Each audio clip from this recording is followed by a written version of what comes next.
লাভ করতেছে 200 টাকা 500 টাকা, বলতেছে আল্লাহর কসম 2 টাকাও লাভ করিনি, লাভ করছে 100 টাকা, 2 টাকা লাভ করেনি।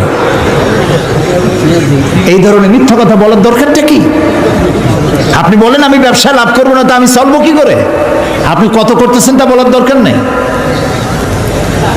আর অতি মুনাফাখুরি, এই যে রমজান মাসে জনমের মতো পেঁয়াজের দাম বাড়লো, আটার দাম বাড়লো, আরো কিসের কিসের দাম বাড়লো জনমের মতো। কেন এই দাম বাড়ে?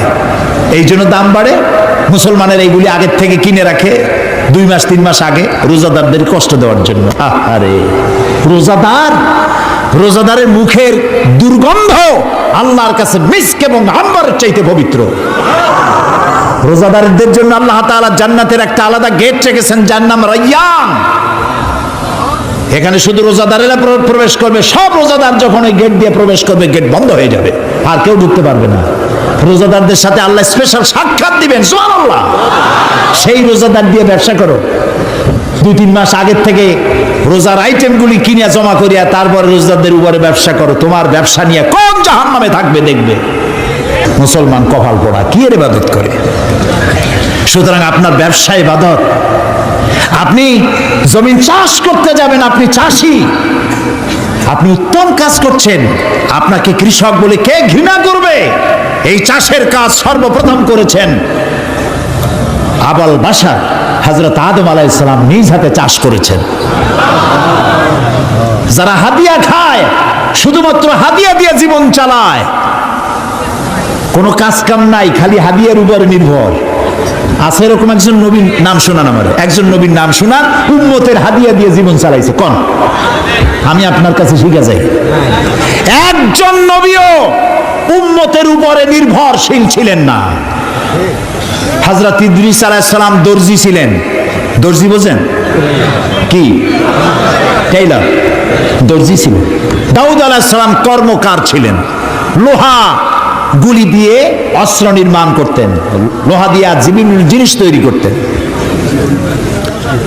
এভাবে করে প্রত্যেক পয়গম্বরের কাজ ছিল। নবী করিম সাল্লাল্লাহু আলাইহি সাল্লাম ব্যবসা করেছেন। অনেক অফিসার আছেন, জোহরের নামাজের সময় ছুটি নিয়ে আসছেন, জোহরের নামাজ পড়লেন, ঠিক আছে পড়ুন জামাতে, সুন্নত পড়লো, নফল পড়লো, এরপরে বসে বসে তাসবিহ টিপতে থাকলেন, জায়েজ নাই। যেহেতু আপনি সরকারের একজন কর্মচারী, আপনি ফরজ এবং সুন্নত পড়ার এখতিয়ার আছে। নফল বাড়ি যেয়ে পড়েন, তাসবিহ বাড়ি যেয়ে পড়বেন। গভর্নমেন্টের নির্ধারিত সময় যে আপনি ইবাদতের মধ্যে, জিকির আজগারের মধ্যে নষ্ট করলেন, বেতন নেবেন, হালাল হবে না বেতন। এর নাম ইসলাম, বাস্তব ধর্মী ইসলাম। আপনার রুজি হালাল হতে হবে। সুতরাং আপনি চাষ করতে যাবেন, আপনি যতক্ষণ ময়দানে চাষ করতে থাকবেন, আপনার নামায় আমলে সব লেখা হইতেই থাকবে। সেটাও সর্বনাশ আমরা করছি। চাষ করতে গিয়ে সব জায়গায় মাথা ভালো থাকে, যেই না আইলের কাছে যায় তখন গরুর মাথা খারাপ হয় না লাঙ্গলের মাথা খারাপ হয় আল্লাহই জানে।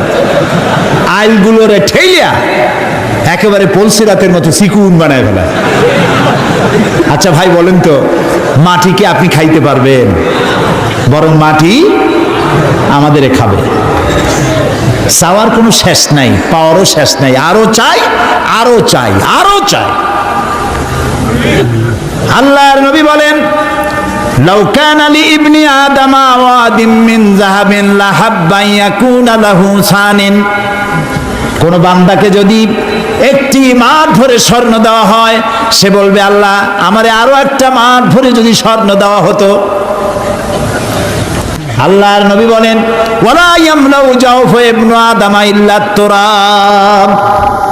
মানুষের পেট কবরের মাটি ছাড়া কোনো জিনিস দিয়ে ভরবে না। দেখছেন, এমপি হইলে কয় আহারে মন্ত্রী যদি হইতে পারতাম। একটা গাড়ির মালিক আহারে যদি আরো 8টা-10টা গাড়ি হইতো। একটা হোটেলের মালিক আরো যদি 5টা হইতো। ইবাদত মানে শুধু নামাজ রোজা না। আল্লাহ তাআলা বলছেন, মা খালাকতুল জিন্না ওয়াল ইনসা ইল্লা লিয়াবুদুন। ইবাদত ছাড়া তৈরি করি নাই। যদি নামাজ রোজা হজ যাকাতই শুধু ইবাদত হয়, তাহলে তো সব কাম কাজ ফলাইয়া মসজিদে বসে থাকা লাগবে। ইবাদতের ব্যাপক অর্থ রয়েছে, জানতে হবে, বুঝতে হবে। ইবাদত কারে কয়? প্রিয় ভাই সব, সেই সত্যিকারের ইবাদত করতে হবে আমাদেরকে। জীবনের সব ক্ষেত্রে আল্লাহর হুকুম মানার নামই হলো ইবাদত। সুবহানাল্লাহ। জীবনের সকল ক্ষেত্রে আল্লাহর হুকুম মাফিক জীবন পরিচালনা করার নাম ইবাদত। খাওয়ায়, পড়ায়, ওঠায়, বসায়, চলায়, রাজনীতি, অর্থনীতি, ইলেকশন, ভোট, নির্বাচন, সবটা ইসলাম ইসলাম। যারা ধর্মনিরপেক্ষ তারা কয় ধর্ম আর রাজনীতি আলাদা। কে তোমারে কইল ধর্ম আর রাজনীতি আলাদা? তুমি কে না এই ফতোয়া দিতে? তুমি কে? ধর্ম আর রাজনীতি যদি আলাদা হয় তাহলে দাউদ আলাইহিস সালামকে কি বলবেন আপনি? সুলাইমান আলাইহিস সালামকে কি বলবেন? সুলাইমান আলাইহিস সালাম সারা দুনিয়ার রাষ্ট্রপ্রধান ছিলেন না? বানায় কইলাম না, কোরআন শরীফে আছে। সারা দুনিয়ার রাষ্ট্রপ্রধান ছিলেন। কেডা কথা কয়? দাউদ আলাইহিস সালাম রাষ্ট্রপ্রধান ছিলেন, মুসা আলাইহিস সালাম রাষ্ট্রপ্রধান ছিলেন, ইউসুফ আলাইহিস সালাম প্রথমে মন্ত্রী ছিলেন, তারপরে রাষ্ট্রপ্রধান ছিলেন। মুহাম্মদুর রাসূলুল্লাহ সাল্লাল্লাহু আলাইহি ওয়াসাল্লাম 12.5 লক্ষ বর্গ মাইল এলাকার প্রেসিডেন্ট ছিলেন, রাষ্ট্রপতি ছিলেন। ধর্ম আর রাজনীতি যারা আলাদা বলে তারা মুসলমান নয়, মুসলমান নয়, মুনাফিক, মুনাফিক, মুনাফিক।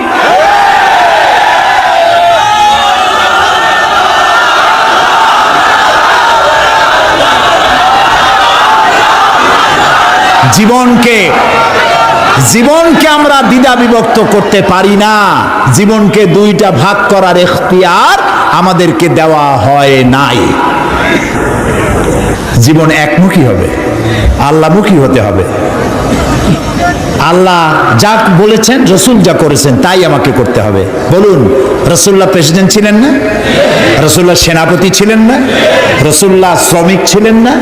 রসুল্লাহ রসুল্লাহ নানা ছিলেন না? স্বামী ছিলেন না? আমার জীবন, আপনার জীবনের এমন কোন দিক আছে যেদিকে তিনি আদর্শ হিসাবে নাই? সুতরাং ধর্মনিরপেক্ষ মতবাদের স্রষ্টা হচ্ছে শয়তান। ধর্মনিরপেক্ষ মতবাদের স্রষ্টা কে? চিল্লায় বলো। আর ইসলামের স্রষ্টা কে? আল্লাহ, আল্লাহ, আল্লাহ। এই জন্য একজন মুসলমান কোন অবস্থাতে ধর্মনিরপেক্ষ হতে পারে না। আমি মুসলমান, আমাকে ধর্মের পক্ষে থাকতে হবে। হিন্দু ধর্মের পক্ষে থাকতে হবে, খ্রিস্টান ধর্মের পক্ষে থাকতে হবে। একবার পার্লামেন্টে ঢুকতেছিলাম, ধর্মনিরপেক্ষবাদীদের একজন মুরব্বী, দাড়ি পাকা, আজ তিনি বেঁচে নাই, তার সঙ্গে একসঙ্গে হাঁটতেছিলাম। বললাম, ভাই আপনাদের সাথে তো আমাদের কোনো জমি জমা নিয়ে মামলা মকদ্দমা নাই, আপনিও আমার পাকা ধানে মই দেন নাই, আমিও আপনার হালের গরু পিটাই মারিনি, কোনো শত্রুতা নাই। শুধু যদি এই ধর্মনিরপেক্ষতা বাদ দিতে পারতেন, আপনাদের সাথে আমাদের তো কোনো সমস্যা নাই। কইছে ধর্মনিরপেক্ষ বাদ দেবো কেন? আল্লাহ নিজেই তো ধর্মনিরপেক্ষ। কইলাম আস্তাগফিরুল্লাহিল আযীম। আয় আয় কয় কি? আল্লাহর চাইতে ধর্মের পক্ষে আছে কিনা? আল্লাহ তো নিজেই বলেছেন ইন্নাদ-দীনা ইনদাল্লাহিল ইসলাম। আমার কাছে কেবলমাত্র, একমাত্র, ওনলি ওয়ান পছন্দনীয় মনোনীত জীবন ব্যবস্থার নাম ইসলাম, ইসলাম, ইসলাম। তো আল্লাহর চাইতে ধর্মের পক্ষে আর কি আছে? কি উল্টা বুঝলো! হায় হায় রে, মারা গেছে লোকটা, এখন কি নির্ভক্ষ হইতেছে আল্লাহ জানে। প্রিয় ভাই সব, বুঝে শুনে কাম করেন। চিরকাল আমরা এখানে থাকবো না, বিদায় হইতে হবে এবং আল্লাহর কাছে আমাদেরকে উঠতে হবে। এই জন্য যে যত বক্তৃতা করুক আর যাই কিছু করুক না কেন, আপনি পরকালের চিন্তা করবেন। এমন কাজ করা যাবে না যা আল্লাহ রাজি নাই। ধর্মনিরপেক্ষ মতবাদ মুসলমানের জন্য গ্রহণ করা জায়েজ নাই, জায়েজ নাই, জায়েজ নাই। এটি সুস্পষ্ট হচ্ছে আল আবিদুন, ইবাদতকারী। জীবনের সকল ক্ষেত্রে ইবাদত করতে হবে কার? আল্লাহ তাআলা। আল্লাহর ইবাদত দিয়ে যেন আমরা জীবন চালাইতে পারি, আল্লাহ যেন তৌফিক দান করে দেন। এবং এই ইবাদত আমাদের করতে হবে মৃত্যু পর্যন্ত। কতক্ষণ? এই যে এখন যে সন্ত্রাস চলছে, এই সন্ত্রাসের অবস্থা থেকে যদি বাঁচতে চাই আর ক্ষুধার সময় যদি খেতে চাই, কি সুন্দর একটা সূরা আছে, সূরা কুরাইশ। আল্লাহ তাআলা বলছেন, ফালইয়াবুদু রাব্ব হাযাল বাইত। হে কুরাইশরা, যদি ক্ষুধার সময় যদি তোমরা শীত ও গ্রীষ্মে নিরাপদে থাকতে চাও, যদি নিরাপত্তা পেতে চাও, ফালিয়াবুদু রব্বা হাযাল বাইত, এই ঘরের মালিকের ইবাদত করো। কোন ঘর? বাইতুল্লাহ শরীফ। এই ঘরের মালিকের ইবাদত, মালিক কে? এই ঘরের মালিকের ইবাদত করলে কি হবে? আল্লাহ তাআলা বলেন, আল্লাযী আত'আমাহুম মিন জু'ইন ওয়া আমানাহুম মিন খাউফ। এই ঘরের মালিকের ইবাদত করো, কি হবে? ক্ষুধার সময় তিনি খাদ্য দিবেন, ভীতির সময় তিনি নিরাপত্তা দান করবেন। সুবহানাল্লাহ। আমরা তো এটাই চাই, আমার ক্ষুধার সময় খাবার চাই, ভীতির সময় নিরাপত্তা চাই। কে দিতে পারবেন? কে দিতে পারবেন? আল্লাহ তাআলা দিতে পারবেন। আমরা কি জান্নাতে যেতে চাই? বলেন, যেতে চাই? আল্লাহ তাআলা বলেন, জান্নাতে যদি যেতে চাও, ফাদখুলি ফি ইবাদি ওয়াদখুলি জান্নাতি, আমার গোলামীর মধ্যে শামিল হও। ফাদখুলি ফি ইবাদি, আমার বান্দাদের মধ্যে শামিল হয়ে যাও। ওয়াদখুলি জান্নাতি, এরপর আমার জান্নাতে চলে যাও। গোলাম না হইয়া শিরক বিইবাদাতি রাব্বিহি আহাদা, এবং আল্লাহর ইবাদতের মধ্যে কাউকে শরীক স্থাপন করো না। শিরক কোন অবস্থাতে করা যাবে না। শিরক সম্পর্কে নবী করিম সাল্লাল্লাহু আলাইহি সাল্লাম একটা দৃষ্টান্ত দিয়েছেন, দারুণ দৃষ্টান্ত। শিরক কি ভয়াবহ জিনিস! শিরক সহজে বোঝা যায় না, সওয়াবের নিয়তেও মানুষ শিরক করে। এই শিরক বোঝা কঠিন, সেই জন্য রাসূলুল্লাহ একটা দৃষ্টান্ত দিয়েছেন। অমাবস্যার রাত, কিসের রাত? অমাবস্যার রাতে কালো পাথরের উপর থেকে কালো পিঁপড়া যদি যায়, চিন্তা করেছেন কথা? অমাবস্যার রাত, মানুষ নিজেকেও নিজে দেখে না, পাথরটা কি রঙের, ওর উপর থেকে যাচ্ছে কি দেখা যায়? এইটা যেমন দেখা যায় না, মানুষ নিজের অজান্তে না জেনে এরকম শিরকের মধ্যে মুবতালা হয়ে যায়। এই জন্য শিরক থেকে বাঁচতে হবে। কিয়ামতের দিন আল্লাহ তাআলা তার বান্দাকে, যে বান্দাকে জান্নাত দিতে ইচ্ছে করবেন, পাহাড় পরিমাণ গুনাহ যদি থাকে, আর আল্লাহ যদি ইচ্ছে করেন ওই বান্দাটাকে জান্নাতি দিবেন। আল্লাহ তো বেপরোয়া, কারো কাছে তার কৈফিয়ত দেওয়া লাগে? তিনি তার কোনো বান্দাকে জান্নাতি দিবেন। গুনাহ করেছে জীবনে বহুত, আল্লাহ বললেন তোরে মাফ করে দিলাম। কেউ বলতে পারবে যে আল্লাহ মাফ করলা কেন? না। আল্লাহ যদি মাফ করতে চান, ফেরেশতাকে বলবেন, ফেরেশতা দেখো তো তার আমলনামায় কোনো শিরক আছে নাকি। কোন শিরক যদি না থাকে, রিপোর্ট যদি হয়, আল্লাহ বলবেন মাফ করে দিলাম, যাও আমার জান্নাতে। তবে ভালো কাজ করতে হবে, তাহলে কিয়ামতের দিন কার সাথে দেখা হবে? আল্লাহর সাথে দেখা হয়ে যাবে। সুবহানাল্লাহ কবেন না? আল্লাহর সাথে দেখা হয়। আল্লাহু আকবার। যে অনুষ্ঠানে, জান্নাতের যে অনুষ্ঠানে আল্লাহ তাআলা তার বান্দাদের সঙ্গে দেখা করবেন, সুবহানাল্লাহ, সেই অনুষ্ঠানের কোনো এক কোনায় কানায় আল্লাহ যেন আমাদেরকে একটু থাকার, বসার তৌফিক দান করে দেন। আল আবিদুন, জীবনের সব ক্ষেত্রে ইবাদত হবে আল্লাহ তাআলার।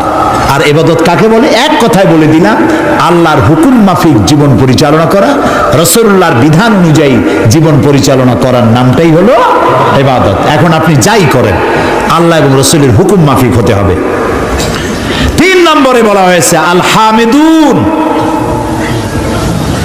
প্রশংসাকারী। কার প্রশংসা? বলেন সবাই। আল হামিদুন, প্রশংসাকারী। 1 নম্বরে কি বলছিলাম? তওবাকারী। 2 নম্বরে কি বললাম? ইবাদতকারী। 3 নম্বরে প্রশংসাকারী। প্রশংসা কার হবে? আল্লাহর। আল্লাহ আল্লাহ আল্লাহ আল্লাহ, তিনি ছাড়া প্রশংসা কারো হতে পারে না। আল্লাহ তাআলা কোরআনে শুরুই করেছেন নিজের প্রশংসা দিয়ে। সুবহানাল্লাহ। আলহামদুলিল্লাহি রাব্বিল আলামিন। পড়েন সবাই, আলহামদুলিল্লাহি রাব্বিল আলামিন। সমস্ত প্রশংসা, যাবতীয় প্রশংসা আল্লাহর জন্য। তার প্রশংসা করব না তো কার প্রশংসা করব? কোন হুজুর ফু দিয়া গ্লাস ফাটাইলো, কোন হুজুরে বাংলাদেশে বসে মক্কা শরীফের কুত্তা খেদাইল, পুকুরে আগুন জ্বালাই দিল, ওগুলো আমার জানার দরকার নেই। এই প্রশংসা করার কোনো দরকার নেই। প্রশংসা করবো আল্লাহ এবং তার রাসূলের, সুবহানাল্লাহ। এটাই মুমিনের কাজ। আল্লাহর প্রশংসা করতে করতে জীবনটা শেষ হয়ে যাবে মুমিনের। সর্বক্ষেত্রে আল্লাহর প্রশংসা, কোনটার প্রশংসা করে শেষ করতে পারবেন? এই যে দুইটা চোখ আল্লাহ দান করলেন, এই দুইটা চোখের প্রশংসা করে শেষ করতে পারবেন? আরে এই চোখ দুইটা যদি না থাকতো আমি আমার মায়েরে দেখতাম না। এই একটা জিহ্বা টেস্ট মেশিন, দেখছেন কত রকমের টেস্ট একটা জিহ্বায়। পালং শাক, পুঁই শাক, লাল শাক, কলার শাক, মোটর শাক, এক একটার এক একটা মজা আলাদা পান না একরকম? রসগোল্লার মজা একরকম, জিলিপির মজা আর এক রকম, ছানারটা আর এক রকম, চমচম আর এক রকম, পুঁটি মাছ একরকম, কই মাছ আর এক রকম, ইলশা মাছ আর এক রকম, ঠিক কিনা? মুরগির গোস্ত একরকম, গরুর গোস্ত আর এক রকম। হাজারো খাদ্যের টেস্ট একটা জিহ্বা দিয়া, সুবহানাল্লাহ। সেই জিহ্বা 32টা শত্রুর মধ্যে থাকে। কটা শত্রু?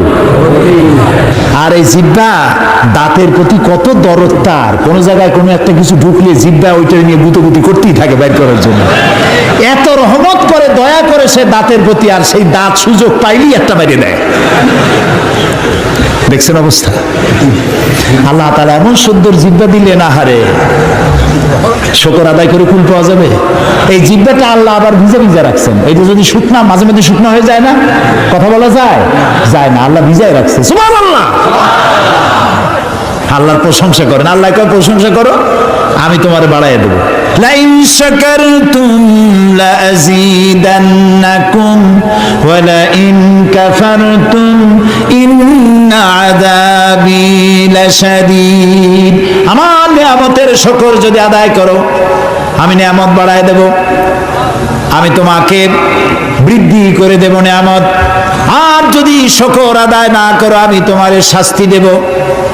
লাইন শাকারতুম লাযীদান্নাকুম, শুকর আদায় করলে বাড়ায় দেব। কি বাড়ায় দেব? না, শুকর যদি আদায় করো বাড়ায় দেব। কি বাড়ায় দেব? না, শুকর যদি আদায় করো, শুকরিয়া আদায়ের শক্তি আরো বেশি করে বাড়ায় দেব।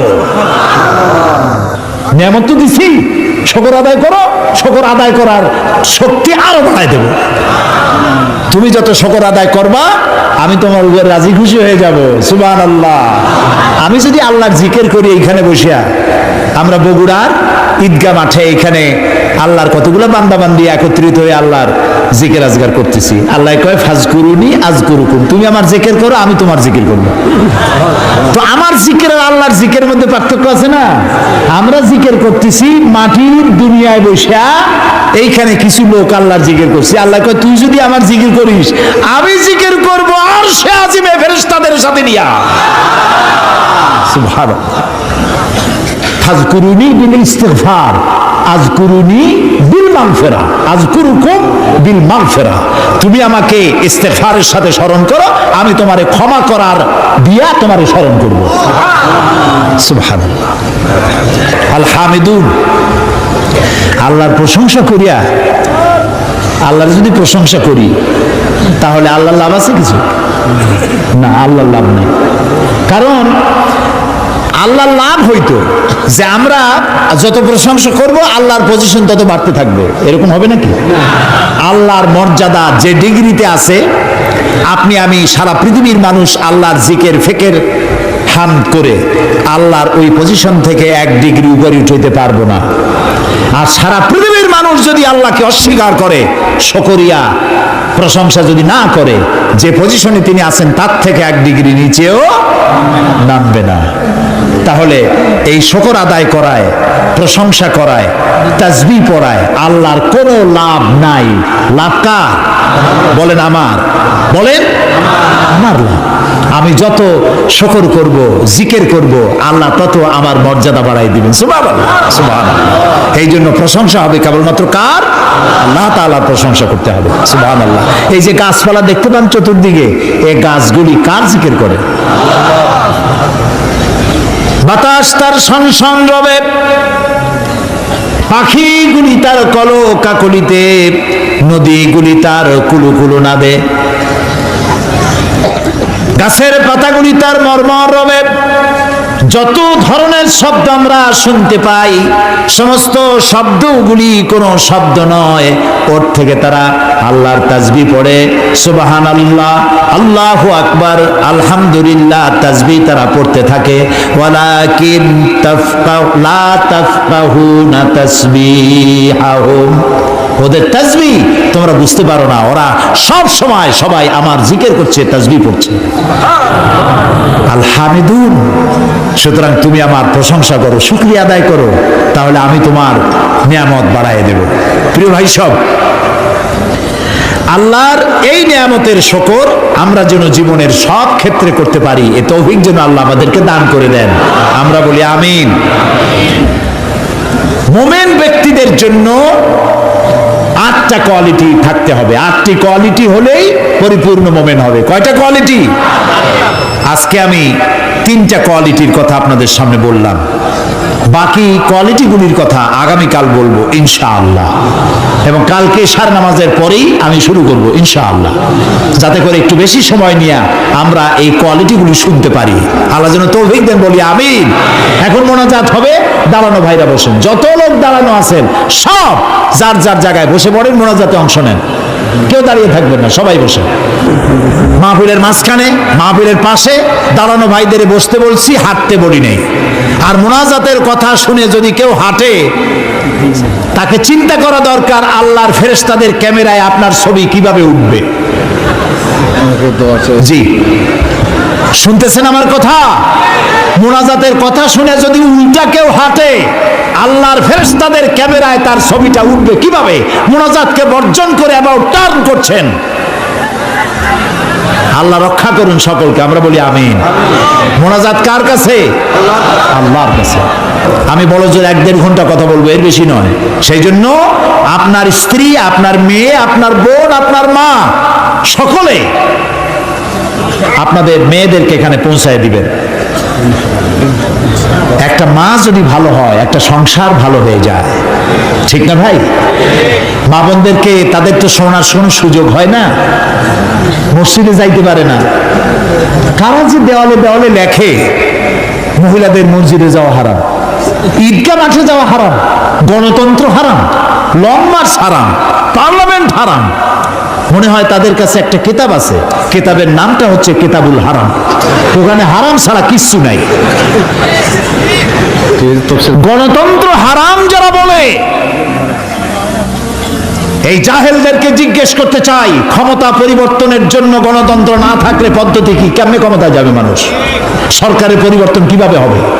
সুতরাং আজকের যারা বোমাবাজ, যারা দেওয়ালে দেওয়ালে, রাস্তায় রাস্তায় যারা লেখে গণতন্ত্র হারাম, এই বোমাবাজ ওই। শহরে যেখানে যেখানে লেখা আছে গণতন্ত্র হারাম, পুলিশের দায়িত্ব এগুলি রং দিয়ে বুঝে ফেলো।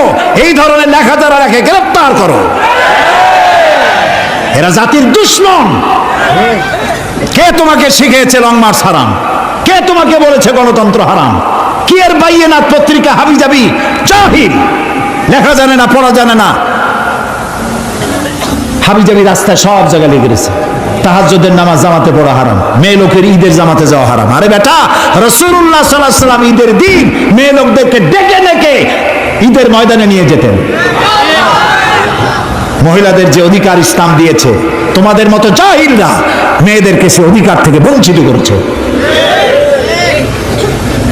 সুতরাং সতর্ক হতে হবে। দেওয়ালে কারা লেখে, রাতের বেলায় দেখতে হবে কারা লিখতে আসে, গ্রেফতার করো, পিটাই হাত ভেঙে দাও। এ দায়িত্ব আপনাদের না পুলিশের, আপনারা আবার হাত মান খুঁজে না। আমি আগামীকাল বলবো ইনশাআল্লাহ। হযরতে সাদ তখন বললেন, তাহলে তোমরা সবাই আমার পেছনে পেছনে এই দরিয়ার ভিতরে ঝাঁপিয়ে পড়ো আর আমার সঙ্গে সবাই উচ্চারণ করো, নাস্তাঈনু বিল্লাহি ওয়া নাতাওয়াক্কালু আলাইহি হাসবুনাল্লাহু নি'মাল ওয়াকিল নি'মাল মাওলা ওয়া নি'মান নাসীর। ইতিহাস লিখতেছি 60,000 সৈন্য তাদের অশ্ব নিয়ে, তাদের উষ্ট্র নিয়ে, তাদের মালপত্র নিয়ে, জাহাজের সামান নিয়ে শ্রাবণের খরস্রোতা নদী, উত্তাল তরঙ্গমালায় ভরা নদীর উপর থেকে এই সাহাবীরা পাড়ি দিয়ে ওপার চলে গেলেন। ওপার যাওয়ার পরে হযরতে সাদ বলছেন, তোমাদের কেউ কি হারায় গেছে নাকি? সবাই এদিক ওদিক তাকায় খোঁজ করে বলল, মানুষ তো দূরের কথা, একটা উটও আর ঘোড়াও একটাও হারায় যায় নাই। একজন বলল, আমার একটা পেয়ালা, যে পেয়ালা আমি পানি পান করতাম, সেই পেয়ালাটা তুফানে ছিটকে কোথায় চলে গেছে, ওইটা হারায় গেছে। হযরতে সাদ বলেন, মুজাহিদের কোন জিনিস দরিয়া নিতে পারে না, অবশ্যই তা ফেরত আসবে। এই কথা তিনি বলতেছিলেন, হঠাৎ করে দরিয়ার কিনারে একটা আওয়াজ হলো, দেখা গেল তুফানের ভিতরে সেই হারানো বাটিটা তাদের মধ্যে বেরিয়ে এসেছে। আল্লাহু আকবার। মুজাহিদদেরকে সাহায্য করেন স্বয়ং আল্লাহ রাব্বুল আলামিন। আফ্রিকার জঙ্গলের কাছে, ভিন্ন ইতিহাস, জঙ্গলের কাছেই মুসলমানদেরকে থাকতে দেওয়া হয়েছে। মনে করা হয়েছিল জঙ্গলের সমস্ত হিংস্র প্রাণীরা এই মুসলমানদের শেষ করে দেবে, যুদ্ধ করা লাগবে না। হযরতে সাদ সে অবস্থা বুঝতে পারলেন, তিনি একটা মঞ্চ তৈরি করলেন।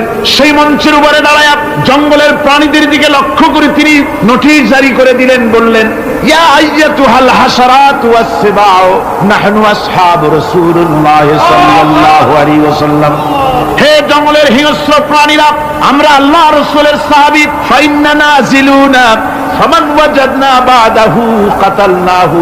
আমরা রাসূলের সাহাবী, এইখানে আল্লাহর দ্বীনকে কায়েম করার জন্য আমরা এসেছি, আল্লাহর কলেমার আওয়াজ নিয়ে আমরা এখানে রাত কাটাবো। সুতরাং এই জঙ্গলের ভিতরে হিংস্র প্রাণী যত আছো, সব আমাদের এই জায়গা ছেড়ে অন্যত্র চলে যাও। আফ্রিকার জঙ্গলি মানুষেরা চিন্তা করলো, মানুষের কথা কি জঙ্গলি প্রাণীতে শোনে নাকি, পাগলে কয় কি?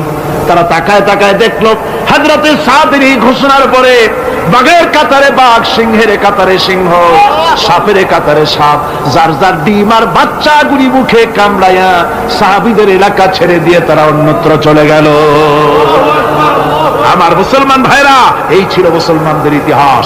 দ্বীন প্রতিষ্ঠা করার কাজে মুসলমান এগোলে আল্লাহই মদত করেন। কে মদত করেন? বিশ্বকবি, কবি সম্রাট আল্লামা ইকবাল রহমতুল্লাহ আলাইহি বলেছেন, দশত দশত है दरिया भी न छोड़े हमने, दश्त दश्त है दरिया भी न छोड़े हमने, बहर जुल्मत पे दौड़ा दिए घोड़े हमने। আমরা সেই মুসলমান, প্রান্তর তো প্রান্তর, আমরা দরিয়ার খরস্রোতা উত্তাল তরঙ্গের উপর থেকে ঘোড়া দাবড়িয়ে আফ্রিকার ভূখণ্ডে কালেমার পতাকা আমরা উড্ডীন করেছি। আমরা সেই মুসলমান। একটুখানি জিকির করেন, লা ইলাহা ইল্লাল্লাহ, লা ইলাহা, লা ইলাহা ইল্লাল্লাহ মুহাম্মাদুর রাসূলুল্লাহ। সমুদ্রের ঢেউকে, দাজলা নদীর ঢেউকে আল্লামা ইকবাল স্মরণ করায় দিন, ও দরিয়ার ঢেউ, এ মওজুদা জেলা তু ভি পহচানতি হ্যায় हमको अब तक है तेरा दरिया अफसाना हमारा। হে টাইগ্রেসের উত্তাল উত্তাল তরঙ্গমালা, নিশ্চয় তোমার ভুলে যাওয়ার কথা নয় যে তোমার উপর থেকেই আমরা দরিয়া পার হয়ে উপরে গিয়ে কালেমার পতাকা উড্ডীন করেছিলাম। আমরা সেই মুসলমান। আজ ইসলামী চেতনা হারায়া আমরা আজকে দুনিয়ার মধ্যে সবচাইতে লাঞ্ছিত, পদদলিত, হেয় প্রতিপন্ন জাতিতে পরিণত হয়েছি। আমার ভাইরা, মহাকবি, বিশ্বকবি, কবি সম্রাট আল্লামা ইকবাল রহমতুল্লাহ আলাইহি সুন্দর করে বলেছেন, মুসলমানদেরকে লক্ষ্য করে বলেছেন, ঘোষণা করো, বাতিলদেরকে জানায়া দাও, আমরা মাথা নত করার জাতি নই। আমরা মাথা নত করার জাতি। ভারত আজ আমাদের দিকে চোখ রাঙায়, ভারত চোখ রাঙায় তাকায় আমাদের, দুনিয়ার অনেকেই আমাদের দিকে চোখ রাঙায়। বিশ্বকবি আল্লামা ইকবাল বলেছেন, বাতিল সে দবনে ওয়ালে আয়া আসমান নেহি হাম, বাতিল সে দবনে ওয়ালে আয়া আসমান নেহি হাম, সবর কর চুকা है तू इम्तिहान हमारा। বাতিলের সামনে মাথা নত করার জাতি আমরা নই। ওই আকাশ সাক্ষী, জমিন সাক্ষী, আমরা মাথা দিয়েছি কিন্তু মাথা নত করি নাই, শির দিয়েছি আমামা দেই নেই, সে জাতি আমরা। সুবহানাল্লাহ। সেই জাতি আজ দুনিয়ার বুকে লাঞ্ছিত পদদলিত হচ্ছে। কারণ কি? কারণ হচ্ছে একমাত্র এই যে আমরা আমাদের জীবনের উদ্দেশ্য ভুলে গিয়েছি। আমার ভাইয়েরা, আল্লাহর এই রাস্তায়, আল্লাহর এই দিন প্রতিষ্ঠার জন্য লড়াই হবে, জেহাদ হবে। জেহাদের কথাই বলতেছি। এই জেহাদ হলো পৃথিবীর নির্যাতিত নিপীড়িত মানুষের মুক্তির জন্য জেহাদ। জেহাদ কি জন্যে? আমরা রাষ্ট্রপ্রধান হব, আমরা দেশ দখল করব, নেতৃত্ব দিব, এজন্য নয়। আমরা জেহাদ করব মানুষকে, মানুষের তৈরি করা মতবাদ, নির্যাতন থেকে, জুলম থেকে, অত্যাচার থেকে মানুষকে বাঁচাবার জন্য, মানবতা নিগৃহীত নির্যাতিত মানবতার মুখে মুক্তির হাসি ফোটাবার জন্য আমরা করব লড়াই। সেই লড়াইয়ে এগিয়ে আসতে হবে তরুণদেরকে। কাদেরকে? জোরে বলতে হবে, কাদেরকে? তরুণদের আসতে হবে, যুবকদের আসতে হবে। আমার আনন্দে বুক ভরে যায় যখন দেখি মাহফিলে, আজকে তো এই মাহফিল কোরআনে কারীমের কথা এই ভূখণ্ডে আল্লাহ বলার তৌফিক দিয়েছেন। 35টি বছর পার হয়ে গেছে, জীবনের 35টি বছর কোরআনে কারীমের সামান্য একটু খেদমত করার তৌফিক আল্লাহ পাক দান করেছে। যখন এই কাজ প্রথম শুরু করি তখন দেখেছি মাহফিলে যারা আছে তাদের 95% দাড়ি পাকা বুড়া মানুষ। কিন্তু দিন যত যেতে লাগলো, দিন যত যেতে লাগলো, 71 পার হয়ে গেল, 72, 73, 74 এলো, আস্তে আস্তে দেখা গেল চিত্র উল্টে গেল। আজ মসজিদে তরুণদের জন্য জায়গা পাওয়া যায় না। যারা মসজিদে যায় সব তরুণ।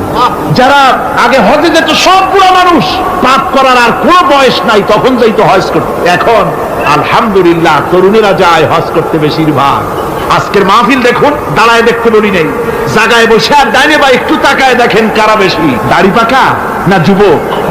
যুবক আর তরুণ দিয়ে আল্লাহর এই মুজাহিদ, আল্লাহর এই গোলামদের দিয়ে আল্লাহ মাহফিল ভরে দিয়েছেন। জোরে কোন সুবহানাল্লাহ, জোরে কোন আলহামদুলিল্লাহ। এই তরুণ যুবকরাই হচ্ছে ইসলামের সম্পদ। ইসলামের সম্পদ কে? তরুণ আর যুবকেরা। তোমাদের অবদান ইসলামে সব চাইতে বেশি। মনে রাখবেন যুবকেরা, শোনো, ইসলাম প্রতিষ্ঠিত হয়েছে তোমাদের রক্তের উপরে। কাদের রক্তের উপরে? যুবকদের রক্তের উপর। যারা ইসলাম প্রথম কবুল করেছিলেন তারা কিন্তু বুড়ো ছিলেন না কেউ। প্রথম যে ব্যক্তি ইসলাম কবুল করলেন হযরতে সাইয়্যিদুনা আবু বকর সিদ্দিক রাদিয়াল্লাহু তাআলা আনহু, বয়স ছিল 37 বছর। 37 বছর বয়সে দাঁত টাত পড়িয়া খুনখুনা বুড়া হয়ে গেছিল নাকি? হযরত ওমর ইসলাম যখন কবুল করেন তখন তিনি ছিলেন 26 বছরের টকবকে যুবক। যৌবনের রক্ত পা এবং মাথা পর্যন্ত শিরায় উপশিরায় ধাবমান এই যুবক হযরত ওমর 26 বছর বয়সের সময় ইসলাম কবুল করেন। হযরত আব্দুর রহমান বিন আউফ যখন ইসলাম কবুল করেন বয়স ছিল মাত্র 17 বছর। হযরত আলী যখন ইসলাম কবুল করেন তখন বয়স ছিল মাত্র 8.5 বছর। তোমাদের মতো তরুণেরা, যুবকেরাই সর্বপ্রথম কলেমার পতাকা ধারণ করে রাসূলকে সাহায্য করেছিল। সুবহানাল্লাহ।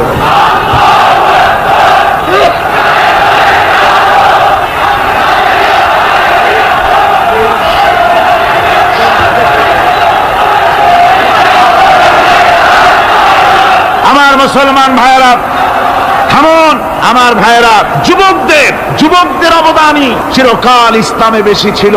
তাই বলে যারা বৃদ্ধ মানুষ তাদের কিন্তু কোনো মন খারাপ করার কোনো কারণ নাই, ঠিক কিনা? যেহেতু আমরা যারা বয়সের প্রান্তে এসে গেছি আমরাও ওই যৌবন কালটা পেরিয়ে এসেছি, ঠিক কিনা? আরেকটি কথা, কিয়ামতের দিন কোনো বুড়ো মানুষ বেহেশতে যাবে না, সব যুবকরা যাবে। বেহেশতে যাবে কারা? বুড়োরা বোধহয় ভয় পেয়ে গেছে। রাসূল পাক সাল্লাল্লাহু আলাইহি ওয়াসাল্লাম বলেছেন, আমার কথা না, হুজুর বলেছেন কোন বুড়ো মানুষ বেহেশতে যাবে না, কোন কালো মানুষ বেহেশতে যাবে না। এখন রাসূল যদি বলেন তার কথাই তো আইন। হুজুর বলেন কালো মানুষ বেহেশতে যাবে না, একটা কালো মানুষ কান্দিয়ে তো পড়ি। হুজুর বলেন কেঁদো না, তুমি যখন বেহেশতে যাবে চাঁদের মতো সুন্দর চেহারা নিয়ে বেহেশতে যাবে। বুড়ার কান্না দেখে হুজুর বলছেন কেঁদো না, তুমি যখন বেহেশতে যাবে আল্লাহ তোমার যুবক বানায় পাঠায় দিবে। যেহেতু বেহেশত হচ্ছে যুবকদের জন্য। সুবহানাল্লাহ। অত নাজ নিয়ামত, অত আনন্দ, বুড়া মানুষে তো খাইয়ে খুঁয়ে বেহেশত নষ্ট করি ভালো। এই জন্য যৌবন দরকার, স্বাস্থ্য দরকার বেহেশত উপভোগ করার জন্য। সেই জন্য বেহেশতে যাবে কারা? তরুণেরা যাবে। কারা যাবে? তরুণ তরুণী দিয়ে আল্লাহ পাক বেহেশত ভরে ফেলবেন সুবহানাল্লাহ। আমার তরুণেরা, যুবকেরা শোনো, রাসূলুল্লাহ তোমাদের কত সম্মান দিয়েছেন। কে সম্মান দিয়েছে? রাসূলুল্লাহ এক জায়গায় বক্তৃতা করছে, এমন সময় দেখা গেল একজন তরুণ সাহাবী, নাম তার জারীর রাদিয়াল্লাহু তাআলা, চাঁদের মতো চেহারা তার ছিল, খুব সুন্দর চেহারা ছিল তার। হযরত জারীর বসতে না পেরে জায়গা পায় না, দাঁড়ায় আছে। রাসূল নিজের গায়ের চাদরটা খুলে জারীরের দিকে নিক্ষেপ করলেন, বললেন, জারীর দাঁড়িয়ে আছো, আমার চাদরের উপর বসো। সুবহানাল্লাহ। হযরত জারীর রাসূলুল্লাহর চাদর নিয়ে চুমা খাইতে লাগলেন আর বললেন, আকরামাকাল্লাহ কামা আকরামতানি ইয়া রাসূলুল্লাহ। হে রাসূল, আল্লাহ আপনার সম্মান আরো আরো অনেক বাড়িয়ে দিন, যেমন আপনি আমাকে মর্যাদা দিলেন। হে রাসূল, আপনার চাদরে পৃথিবীর কোনো মানুষ বসতে পারে? আমার তরুণ ভাইরা, আমার যুবক ভাইরা, তোমাদেরকে রাসূল মহব্বত করতেন, ভালোবাসতেন সবচেয়ে বেশি। তোমরা আজ বাতিলের শিকার। কার শিকার? বাতিলের শিকার। তোমাদেরকে কি দেওয়া হয়? যে সব রাজনৈতিক দলের যুবক যারা তোমরা এখানে আছো, জিজ্ঞেস করি তোমাদের নেতারা তোমাদেরকে কি দেয়? দেয় অস্ত্র, দেয় টাকা, দেয় নারী ভোগ করার জন্য পয়সা, তোমাদের চরিত্র ধ্বংস করার জন্য সব রকমের হাতিয়ার তুলে দেয়। তোমাদের হাতে শোভা পায় কলম, হাতে শোভা পায় খাতা, হাতে শোভা পায় বই। বই খাতা কলমের পরিবর্তে তোমাদের নেতারা তোমাদের হাতে তুলে দেয় স্ট্রেন গান, তুলে দেয় হেরোইন, তুলে দেয় টাকা। এরা তোমাদের নেতা নয়, এরা তোমাদের জীবনের দুশমন। জনগণেরা কি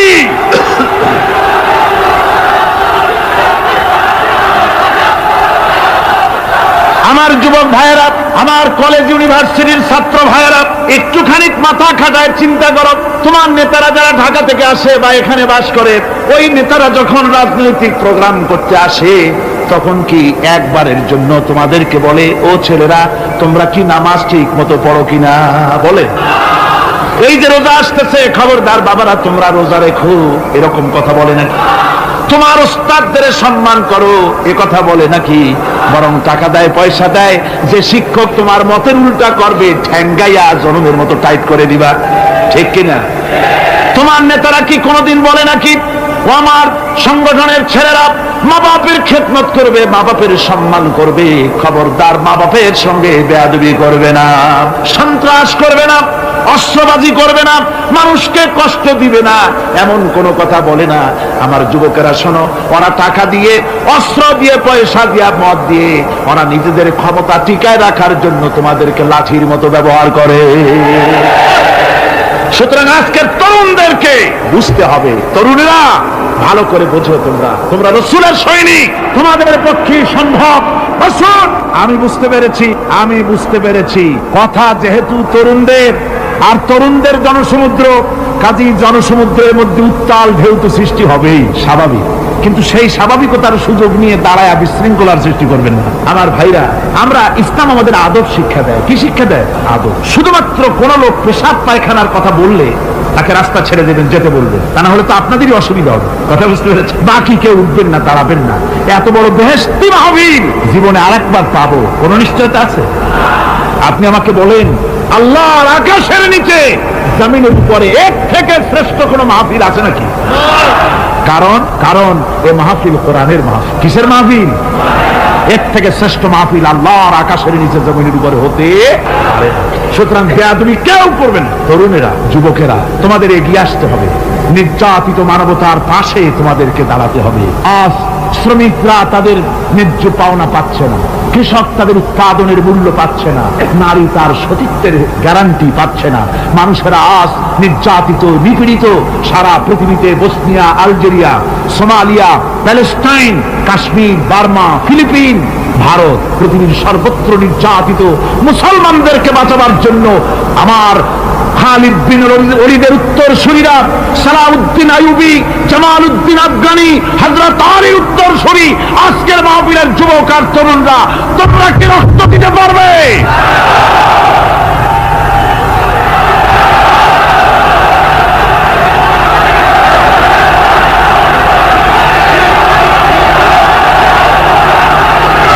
আমার মুসলমান যুবকেরা, আল্লাহর রাস্তায় রক্ত দিলে তার অবস্থা কি হবে শোনো।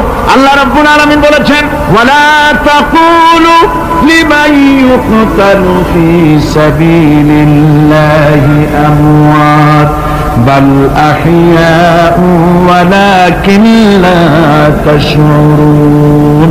আল্লাহ রাব্বুল আলামিন বলেন, আমার রাস্তায় যারা নিহত হয়েছে, আমার রাস্তায় যারা জীবন দিল, ওরা মরে গেছে এই কথা তোমরা বলো না, ওরা জিন্দা। ওরা কি? আমার রাস্তায় আমার দিন প্রতিষ্ঠার জন্য, মানবতার মুখে হাসি ফুটাবার জন্য, নির্যাতিত মানবতার গোলামীর জিনজির থেকে তাদেরকে বাঁচাবার জন্য সংগ্রাম করতে গিয়ে যারা জীবন দিল, ওরা মরে নাই, ওরা জিন্দা। ওরা কি? আল্লাহ বলেন, আল্লাহ পাক বলেন, ওরা জিন্দা তোমরা জানো না, আমার কাছ থেকে তারা রিজেক্ট প্রাপ্ত হয়। যারা শহীদ হয়, শাহাদাতের কথা শুনে যাদের ভয় লাগে, অস্ত্রের খোঁচা খায়া, গুলি খায়া, বায়োনেট খায়া, ড্যাগারের গুতা খায়া মরা জানি কত যন্ত্রণা। নবীজি বলতেছেন, আন আবি হুরায়রা রাদিয়াল্লাহু তাআলা আনহু আন্না রাসূলুল্লাহ সাল্লাল্লাহু আলাইহি ওয়াসাল্লাম মা ইয়াজিদু আশ-শাহীদু মিন মাসসিল কাতল কামা ইয়াজিদু আহাদুকুম মিন মাসসিল কারছা। তিরমিজি, নাসাই। আল্লাহ নবী বলেছেন, হযরত আবু হুরায়রা হাদিসটি বর্ণনা করেছেন, নবীজি বলেছেন, শাহাদাতের মওত হলো তোমাদের কেউ যদি আরেকজনকে একটা চিমটি কাটে, ওই চিমটি কাটায় যতটুকু যন্ত্রণা, শাহাদাতের মওতের এর চাইতে বেশি কিছু যন্ত্রণা নয়। শাহাদাতের মওতটা হচ্ছে একটা সেতু। এটা কি সেতু? এটা ব্রিজ। এপারে দুনিয়া, ওপারে আল্লাহ। সুবহানাল্লাহ ওয়া বিহামদি। মরার সাথে সাথে দিদার ইলাহি নসিব হয়ে যাবে। সুবহানাল্লাহ। সাহাবায়ে কেরাম, আপনি চিন্তা করেন, তাদের মা, বাবা, বিবি, বাল, বাচ্চা, সন্তান সবকিছুকে ফেলে রেখে আল্লাহ দ্বীনের জন্য রক্ত দিতে পেরেছেন। কি কারণ? জীবনকে তাদের কাছে তুচ্ছ মনে হয়েছে। এই জীবন জীবন নয়, ওই জীবনই তো সবচেয়ে সেরা জীবন, যে জীবনে আমার মাওলা আমার উপরে খুশি হয়ে যাবে, সুবহানাল্লাহ, আমার মাবুদ আমার উপরে খুশি হয়ে যাবে। ওইটা হচ্ছে সবচেয়ে নিয়ামতের মওত। এই জন্য রাসূলুল্লাহ সাল্লাল্লাহু আলাইহি ওয়াসাল্লাম বলেছেন, কেউ যদি শাহাদাতের তামান্না করে দিল থেকে, সে যদি তার বিছানায়ও মরে, আল্লাহ পাক ওটাকে শাহাদাত হিসেবে ধরে নেবে। হযরত ওমর রাদিয়াল্লাহু তাআলা আনহু দোয়া করতেন, আল্লাহুম্মা রযুকনি শাহাদাতান ফি সাবিলিক ওয়াজআল মাউতি ফি বালাদি রাসূলিক। আয় আল্লাহ, তুমি দয়া করে মেহেরবানি করে আমাকে শাহাদাতের পেয়ালা পান করাও।